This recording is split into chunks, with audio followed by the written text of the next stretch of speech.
Hello everybody and welcome back to my YouTube channel. My name is Mackenzie Davis. I'm a licensed realtor in the state of Maryland and I'm also now an investor. I love making YouTube videos and I've missed being in front of the camera quite a bit since I've stopped making my podcast. I feel like I do have to address that because I haven't posted in a while, but I'm very excited to share that I will be posting every Friday going forward throughout the summer. I have this lovely, beautiful team of interns who was working with me this summer and helping. Are you for real? I have a team of 2 interns who are going to be helping me out this summer, and I'm going to make a more formal post introducing them on my Instagram in a few weeks. So if you're looking for that, go ahead over to Instagram to see the faces behind the people who are making this lovely content available for you guys. But without further ado, let's get on to the topic of this week's video. The real estate process, right? Getting your license is a doozy, or it can be. I think the biggest part is not knowing the uncertainty of the entire process and trying to figure out everything that needs to happen in between saying you want to get your real estate license and then actually getting your real estate license. In my opinion, there's about 8 steps to the real estate licensing process that you're gonna have to focus on. And I'm gonna list them off here, but then we're gonna go and break these down each more into depth so that you have a good understanding of what needs to happen so you don't feel like you're like grasping at straws while you're going through this already stressful process. Before I start, I want to give a disclaimer that I, once again, am a Maryland realtor, okay? There's 50 states in this lovely country that we live in, right? Everyone knows that, which means that every state has different licenses and different legislation behind those licenses. Obviously, every state has different laws to begin with, so we couldn't have housing be the same across the board because it doesn't work that way. So the 8 steps that I mentioned. Number 1 is your pre-licensing class. Number 2 is your pre-licensing exam. Then you move on to your state and national exams. Then we apply for licensure. Then we interview with brokerages. Once you find that brokerage, you're going to affiliate with that brokerage and hang your license there. You're then going to affiliate with your national and local realtor boards. And finally, you're going to set up any other subscriptions that are necessary. For me, it's the MLS, it's CentralLock, it's .loop, any of those necessary things that are gonna help kind of facilitate your business. Outside of this, you don't need to really do anything else in order to practice real estate. There's a lot of optional things that we can discuss as well that would help bolster your business and help get you started, but they're not required in order to even become a realtor. Step number 1 is your pre-licensing class. This was especially confusing to me as a new realtor because pre-licensing kind of implies that it comes before your licensing class, but it's actually just the entire class that you have to take. For us in Maryland, it's 60 hours, but this varies across the country. I know Texas, California, they have a lot more hours that are required. And then some states like North Carolina have post requirements. So even after you finish your course, you might have to take an additional hours in order to like get your post certification. So double check this for whatever state it is that you're getting licensed in, because I don't want you to think that you're licensed and then not actually be. Where can you take your pre-licensing class? Such a loaded question because there's so many places that you can do this. I really always give the advice of go based off your learning style, not based off anything else, because it's not like Harvard or Yale where you're like comparing schools and colleges. Everybody is going to get the same license at the end of the day, and it doesn't say, you know, oh, the CE shop or whatever. It's more about the brokerage that you work with after you get your real estate license than it is about where you got it to begin with. So that means you're gonna go ahead and think like, do I want to be in person? Do I want to be virtual? Do I want to do hybrid? Am I looking for something that's through a brokerage? Maybe they're gonna pay for it for me. Those are the kinds of things I would consider rather than like, oh, where is this? Is this Calibri versus the CE shop? All of that doesn't matter as much at the end of the day. If you want to know my experience, I loved where I did my real estate class because it's what allowed me to finish in less than 2 months and get my real estate license over the summer of my freshman year of college. So I could go back to school, I could go back to living my college life and have gotten my real estate license over the summer. So that was the process that worked for me in that time frame, but I do acknowledge that I probably could have gotten a better learning experience if I had gone in person, maybe if I had attended in-person classes. This wasn't an option for me though because it was during 2020, so COVID made that whole thing online, and I even was able to take my pre-licensing exam online.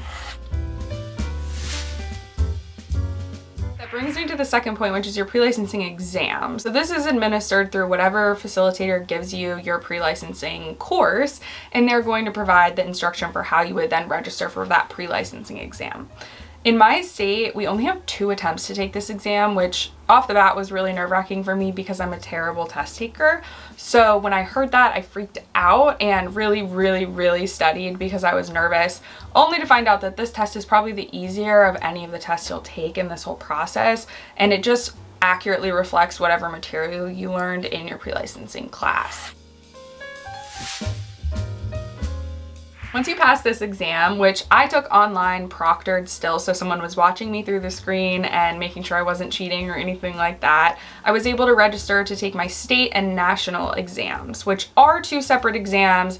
However, they're taken at the same time, and if you fail one, you can just retake the next one. So it's kind of confusing in that way because, for example, I failed state my first time, and when I went back to take it, I didn't have to take state and national both. I just had to take national, even though they're taken in one sitting. Also, when it comes to these exams, you'll be relieved to know that you have unlimited attempts to do this, and if you fail, you can keep retaking it. You don't have to pass in 2 attempts, although you do have to pay each time you take it, so it's probably better to pass first time around, but that's not realistic for everybody, including myself, who failed, like I said, my first time. So don't feel too bad if that happens to you too. State and national exams are taken at a testing center, so they're in person, they have a proctor, they have cameras in the rooms, they're really making sure that you're not cheating and all of that stuff. I emphasize this because people ask me all the time, like, are they gonna know if you cheat? And I'm like, yes, they will know.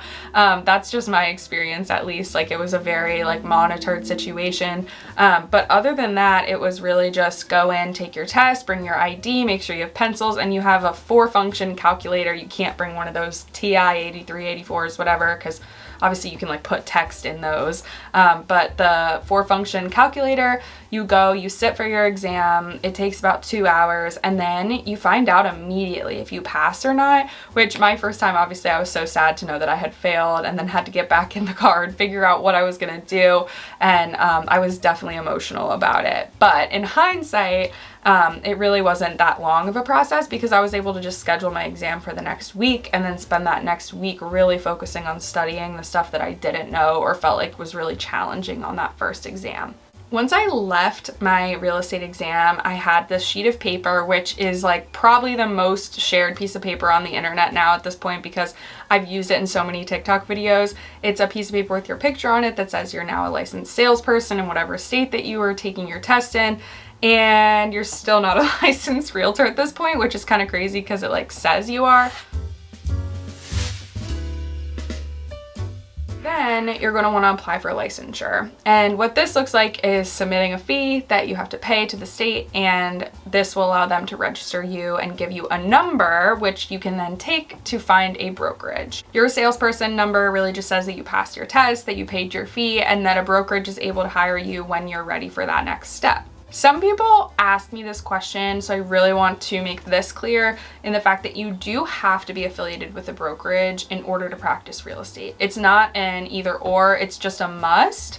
The either or comes into play when you're deciding if you want to be an individual realtor or if you want to work on a team, because those are both underneath brokerages. The other part that's confusing about this is that brokerages are not like your traditional company. You don't have a 9-to-5, you don't show up to the office every day, because your brokerage is really just overseeing the paperwork that you're doing. They're making sure you're in compliance, that you're, acting ethically and all of that stuff. And it's all behind the scenes. I get emails from my brokerage telling me, hey, you need to update these documents, or you need to do this if something in my contract is not quite correct. Luckily enough, I do have a transaction coordinator who does this for me now. So at this point, it's a pretty automated process, which makes it a lot easier on my end and saves me a lot of time to actually work with clients while the paperwork and stuff is being handled behind the scenes. But again, that part about the brokerage and not having to go in is really mind-blowing to some people because we're so used to that 9-to-5 structure where people are no one's keeping tabs on me, this is confusing, I don't understand. But that's what it means when you work for yourself, because if you don't sell houses, you don't sell houses, but you also don't get paid because you're not earning a salary, you're just earning commission. The next step is interviewing with brokerages, which is a part of the process that most people think is really scary and intimidating, but it's actually the least scary and intimidating part. And I'll explain what I mean by this. When you think about what a brokerage is, right? They are this company, this entity that is overseeing your work. And when you close a deal that they did not help you with, right? Like they didn't give you the lead, they didn't do anything besides kind of like oversee you, they take a portion of your commission at closing. This differs entirely depending on the brokerage. So they could either take a flat fee, they could take nothing, they could take a percentage, they could have something where you have a certain number that you have to get with them, and once you do, they cap it and then you get your commission in its full entirety or a certain percentage. So there's lots of ways that this can work, and there are a select few brokerages that will pay you a salary, but I have no idea what those kinds of brokerages expect from you in return for that salary, and I would imagine it would be something more consistent like a 9-to-5 job. Realistically, that brokerage is making money when you make money because they're taking whatever fee or commission that they are. So they don't really care because they know that regardless if you're at their brokerage, they're going to be making money off of you. In turn, it's really important that you have your best interest at mind and you know what you want to get out of your brokerage experience. What would that look like, you might ask? There's so many things. New member education, mentorship, do they offer leads? Do they have lead generation apps? What are their fees? Because sometimes they charge you yearly, sometimes they charge you monthly, sometimes they do both, and sometimes it's a big fee compared to other brokerages. You want to make sure that whatever they're charging you or whatever they're taking from your commission is well dispersed into other aspects of your career, right? Like if they're taking a lot of money, they better be giving you leads, right? Like I wouldn't accept more than 15% of my commission being taken ever. And if someone was taking 15% of my commission, I would expect leads. That's just my personal opinion after being in the business for 5 years.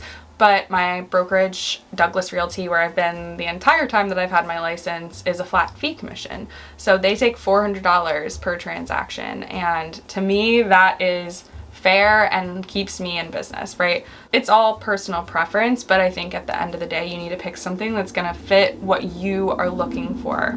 How to schedule the interviews with brokerages is also something that's up to you, whether you go in person to these offices, whether you call them, you email them and say, hey, I'm interested in affiliating, I'm interested in learning more, I would love to come in and talk with you. Again, your comfortability level here just really depends on what you're looking for. I was one of those people that emailed and said, hi, I'm interested in affiliating. I didn't know at the time that it probably would have looked a little bit better if I had gone in person, but at the same time, they said, great, let's do it, and emailed over a contract that same day. So it wasn't as hard of a process as you might think it is, or at least it's what it's made out to be online. After this, you've picked your brokerage, you know where you want to hang your license, as they say, and you just have to affiliate. It's called affiliating with a brokerage, and you're going to essentially pay some fee, whether that's a one-time fee or a monthly fee or whatever it is, and you will then work at that brokerage. Once you've finished hanging your license at a brokerage, you are almost ready to start practicing real estate, but there's two things that you need to do first that's going to cost a lot of money. My recommendation is always $2,000 to $3,000 before you even start this process of getting a real estate license. Like, I think that's the best idea to have it saved up because it will cost this much to start. And if you don't have that money saved in the beginning, you'll end up having your license but not being able to practice because you can't do this part of what we're talking about. So definitely don't skip over this part because it's going to come up and I don't want it to shock you when in reality, these are very necessary parts of being a realtor.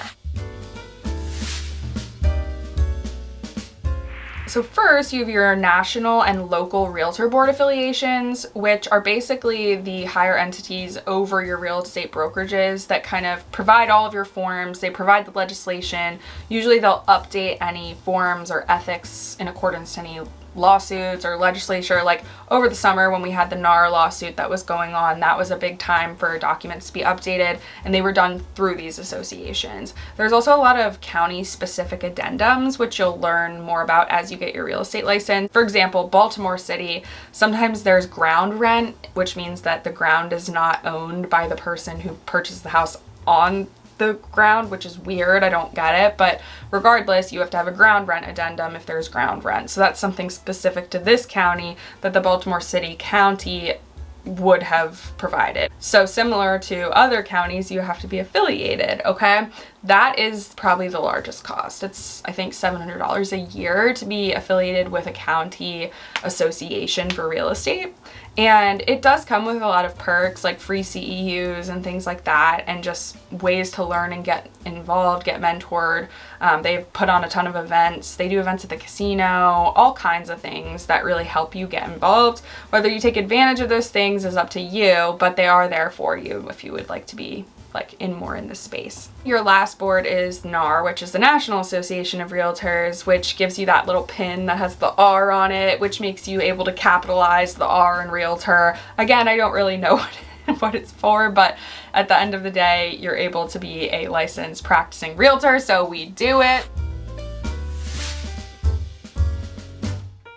And finally, the very last thing, which you can choose when you do this a little bit more than the other things, because really you don't need to do it until you have your first client. But when you do have your first client, they're going to become very necessary, because it's all of the sort of systems that you're going to use to write your contracts, to process your contracts, and everything in between, which would include the MLS. So if you're unfamiliar, that's the multiple listing service, which is different in every state that you're in. We have Bright here in Maryland, and it's where every realtor has to list the properties that they're selling. So for a buyer's agent, if I'm working with a buyer, I would put them on a search in the MLS, which gives them all the listings that match their criteria. And then if I was a seller's agent, I would then put the property that I'm listing into the MLS so that other buyer's agents could find that property. And it's required. So it's a really great resource because that's where all of the up-to-date property info is. Of course, you have to use it. So that's a cost. I want to say that's about $149 a quarter. There's a few other things like this, like the Central Lock, which is what gives you access to lock boxes. That's an annual fee that you have to pay. And then if you choose to use anything like Dot Loop to prepare your documents, that's another monthly cost. So those things begin to add up and again contribute to that $2,000 to $3,000 that I always recommend saving, because you don't want to be blindsided by having to pay for these things when you have an active client that's ready to go and you just don't have the things you need. And that is it. Those are the 8 steps. So those are the things that you need to do to get your real estate license, to actually practice real estate, and to become a licensed realtor in your state. As I mentioned, do your own research, especially if you're not in Maryland, because these processes change all the time and they vary depending on where you live. So I'd hate for you to get into any sort of trouble because of something that I said. Before we end this week's video, I do just want to touch on what to do if you're not quite ready to get your real estate license, but you know that that's something you want to do in the future. This is something I hear all the time. Maybe you're in high school, maybe you're in college, you're just not ready to take the leap yet, or you're building your business while you are still working full-time. That is totally fine. I think everyone's journey is different in this field. There's so many dual career people that do this as a side job, people that do this as a full-time job. It really just is across the board. A flexible job, I think, is the best way to put it, because it fits in everyone's lives if you want it to. So step one, if you're waiting, if you have time before you know you're going to be getting your real estate license, is to save money, because as I just mentioned in the last part of this video, there's a lot of costs that accrue over the first month of you getting your license and then continue on like a yearly or quarterly basis. So if you have time now, save the money so that you're not feeling like overwhelmed or swamped when those costs do come up. This next one kind of pertains more to students or people who are already in education settings, because sometimes it's easy to pick your elective courses and just choose whatever sounds fun or easy. But in these positions, if you know you want to get your real estate license, you could take that opportunity to take a marketing class, a sales class, any sort of entrepreneurial or business classes, anything that's offered to you in either high school or college, because all it's going to do is give you more information and more like tools in your tool belt, so to speak, to help you and your career blossom when you are ready to take that leap. The age-old, watch videos and read books is still something I also recommend, because if you have that lull and you don't know what you're going to do, you might as well just keep building the knowledge that you have so that when you are ready, you just feel even more confident.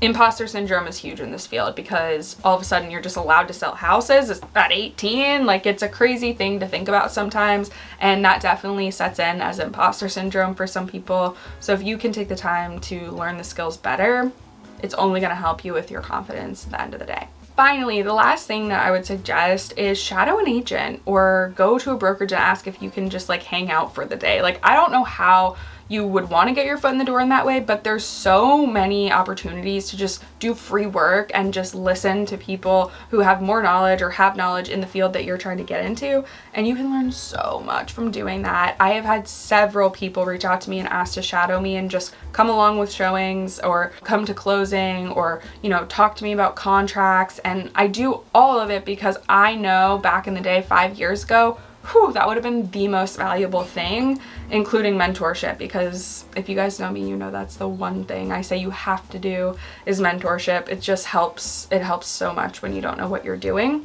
All in all, most of these things kind of fall under the umbrella of just learning and getting experience, because so much of this job is done in the field and it really does differ so much from what you learn in pre-licensing class. So having that hands-on experience is going to be the most polarizing thing and going to help you make that decision a lot easier, because you'll see as soon as you get out in the field if this is something that you enjoy doing and if you want to continue to pursue it.